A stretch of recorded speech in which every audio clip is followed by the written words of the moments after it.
ரெண்டாவது நான் லாஸ்ட்டாக போட்ட வீடியோவில் வந்து பின்னாடியே உரம் வச்சுக்கிட்டே தண்ணி கட்டிகிட்டே வந்தேன்.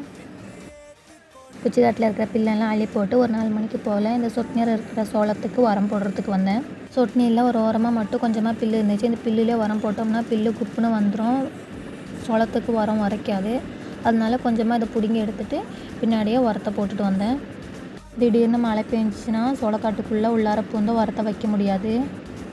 அதனால் சாயந்தரமாக போல் ஒரு மூட்டை தான் வைக்க முடிஞ்சிச்சு. இதுவே 6 மணி ஆகிடுச்சு 4 மணிலேருந்து. இந்த வயலுக்கு வந்து 3 மூட்டை உரம் பிடிக்கும். இன்றைக்கி ஒரு மூட்டை தான் வைக்கிறேன். மிச்சம் இருக்கிற காட்டை நாளைக்கு காலையிலே உரத்தை வச்சு ஆளுங்களை வந்தாக்கா ஆளுங்கக்கிட்ட களை வெட்ட போகணும். பாருங்கள், சொட்டு நீர் சோளத்துலேயும் எல்லாத்துலேயும் பூட்டை வர ஆரம்பிச்சிருச்சு.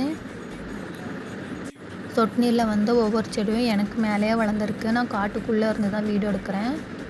இந்த வீடியோ உங்களுக்கு பிடிச்சிருந்துச்சுன்னா லைக் பண்ணுங்கள், கமெண்ட் பண்ணுங்கள், மறக்காமல் சப்ஸ்கிரைப் பண்ணுங்கள். விவசாயத்தை என்றைக்குமே மறந்துடாதீங்க.